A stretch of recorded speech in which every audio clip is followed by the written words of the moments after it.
Releasing videos on YouTube is kind of like throwing messages in bottles out into a churning sea made up entirely of messages in bottles. The chance of your message getting noticed and someone being sent out to rescue you is punishingly slim, but every once in a blue moon, someone who owns a big boat made of money finds your message and agrees to let you ride on his big boat made of money if you keep making messages for him.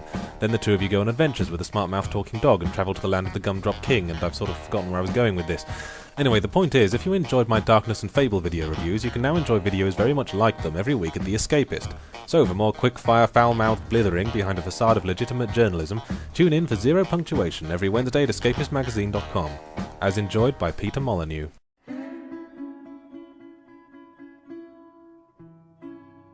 I've always wanted to recreate the things I've enjoyed.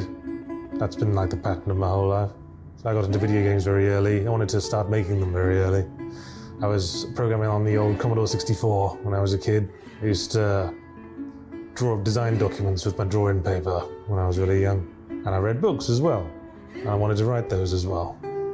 So it's just, I guess it's just wanting to pay it forward, really. Zero Punctuation is a 5-minute string of knob gags with a game review somehow constructed from the shafts, bell ends and testicles. The style was almost entirely accidental and just entirely based around circumstance. Because when I first made it, I didn't have many resources. I had a computer, I was unemployed, I was waiting to hear back from the temp agency. I was staying with a friend and playing games on their console while they were at work. And I had a computer that had Windows Movie Maker and Photoshop, and I had a cheap $1 headset microphone. And that was when YouTube had first come about. I was intrigued by the video angle. I wanted to try my hand at it. But without any footage, I decided to just record a review in audio and then come up with some visual accompaniment. The Darkness demo starts with the hero Jackie in the back of a car being driven by some of his Italian mobster friends who have apparently abandoned the mafia's pretense of respectability in order to drive recklessly through the streets at full speed like a pair of gibbering twats. I think The Darkness was the first episode on YouTube, yes, before it was even called Zero Punctuation. I got that done in a day. Because I usually find a lot of energy for a project when I'm excited about a new idea. I played a very small amount of The Darkness before I decided to talk shit about it, and also hadn't really understood the game in a way that was probably obvious but sort of went over my head. And these days I'd like to think I would be a little bit more principled in actually playing the game. I hope that comes across.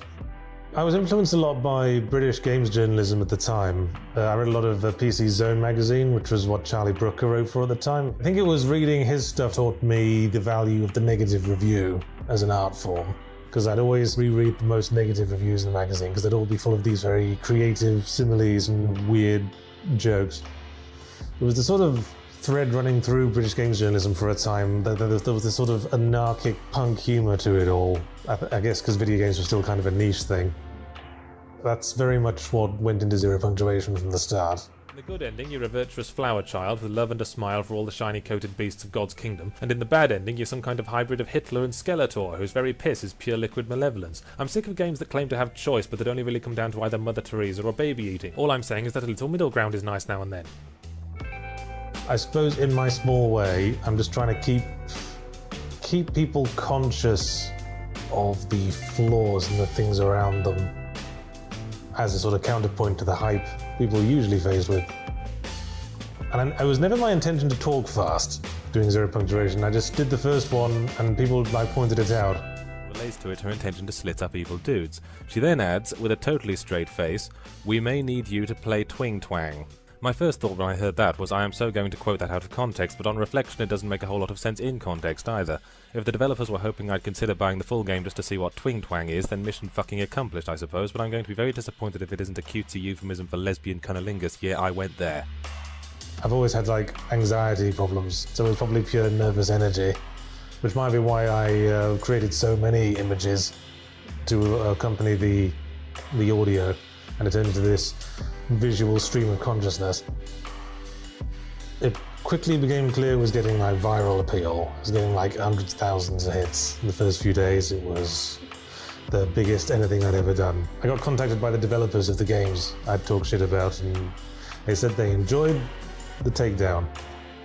A lot of times I'll talk to developers and they'll say to me, all the stuff you raised in the video, that's what we said to the publishers and the producers, but they wouldn't give us more time. So after I realized it was getting popular, some offers started coming in. I was a regular on the Something Awful forums at the time, and I spoke to the guy in charge of their low tags. We talked about me doing it for the site, but then I got contacted by Russ Pitts at the Escapist. They snapped me up pretty quick. That was within the first week or two. Having those videos go viral felt intimidating, especially for someone working out of a shared flat with a $1 headset mic, who'd always play video games the longest time and aspired to move in the same circles as the creators of such things, suddenly being contacted by them. On one hand, it felt like a fluke, but on the other hand, I've been putting stuff online for such a long time. Perhaps it was just the shit that stuck to the wall, I guess. I wake up in the morning and fall right out of bed. Lose a point, but gain one for not landing on my head. Go into the bathroom and begin to clean my teeth. 10 points for the top row, 10 more for underneath. I did some stuff with Jim Sterling when he was on the site. First thing we did a competitive poetry slam. Buyer beware, this is really your fault for not researching me before deigning to show. If my so-called deception causes you some tumult, well, fuck you, there's dozens more fish left, you know. We do weekly episodes where we both write a funny poem about video games in some way. That was kind of niche though. I don't think that ever got a really huge appeal. So after that, we did a series called Uncivil War, where we'd play a weird challenge in a video game competitively. One of the things we did was we had to get through the first act of Sonic the Hedgehog without killing any robots, or play a bit of Watch Dogs and in 3 minutes run over as many people as possible wearing a shirt the same color as the car we were driving. That was when I was really getting into more complex video editing, which I'm doing a lot more of now with the Dev Diary. Around that time I was doing Judging by the Cover, which was a series where I just took cover art and analysed it in an incredibly overdone way, extrapolating the most ridiculous interpretations from weird cover art and weird movie posters. But I consciously stopped doing that because I felt like I was repeating myself. I felt like I wasn't really adding anything. It was just silly jokes. And why are his legs so far apart?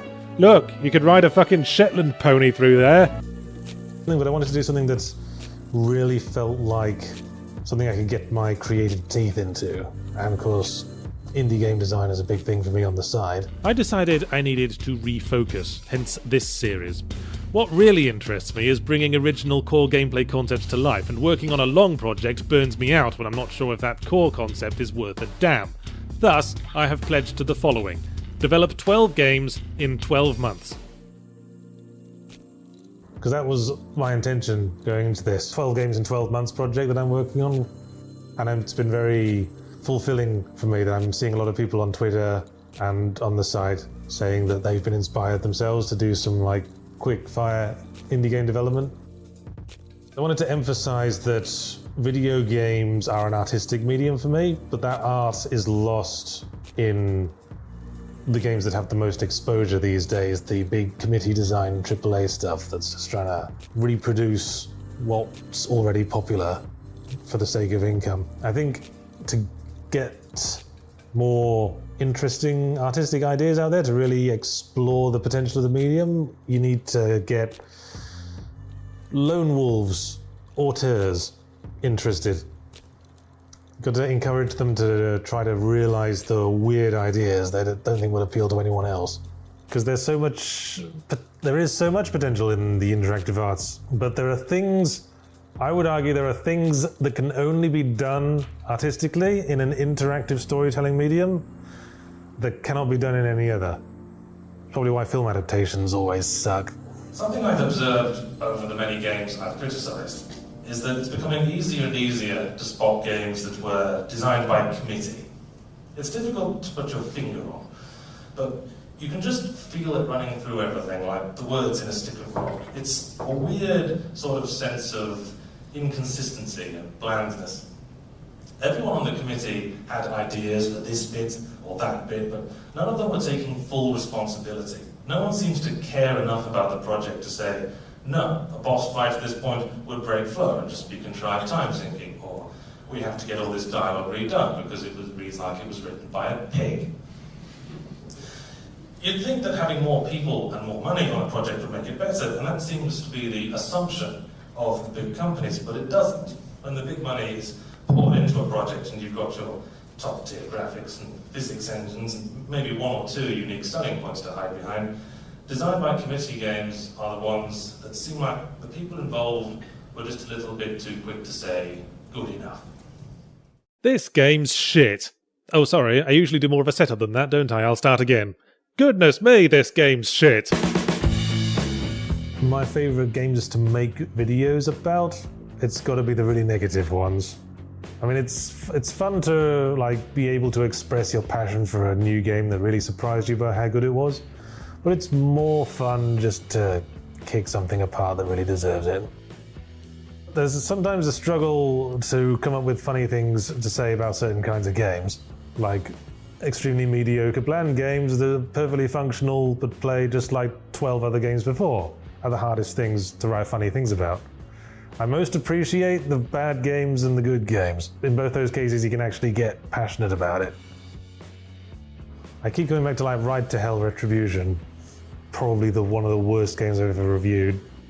I think if you watch that video back, you can really get the sense of how much I enjoyed hating it. So at the end of it, I remember saying, I think everyone should buy it just to fuck with them. It's bad. It's explosively apocalyptically bad, and you should totally buy it. I'm serious, you have to see this shit.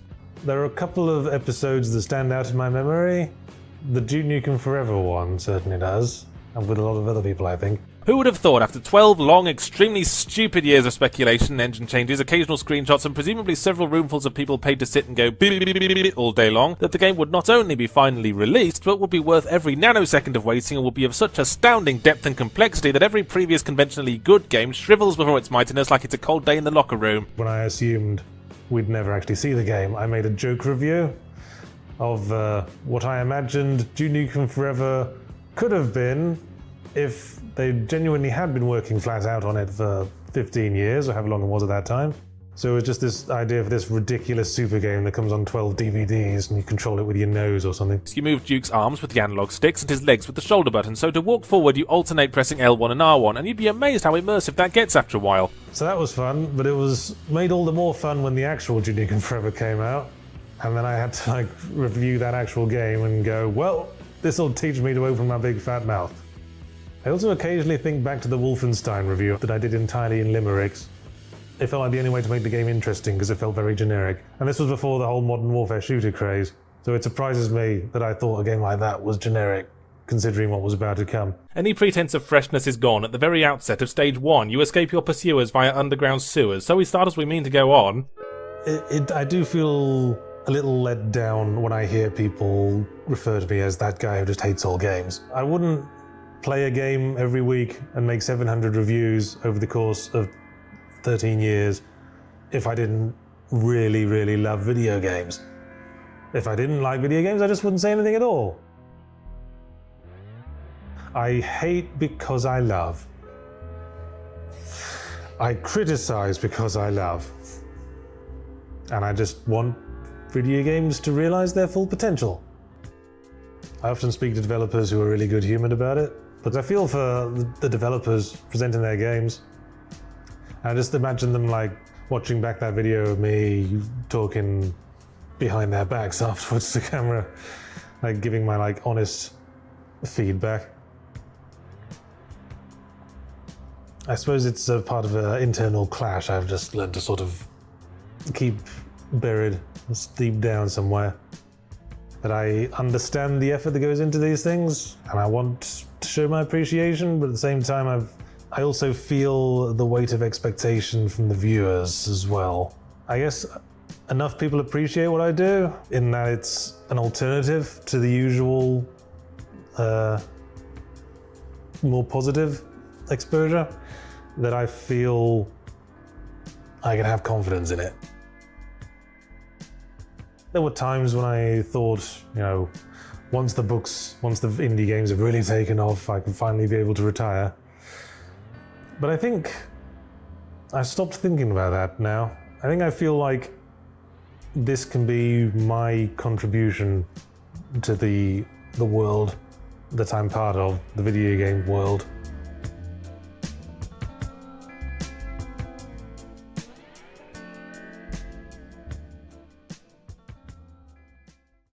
Please welcome to the stage, Yahtzee.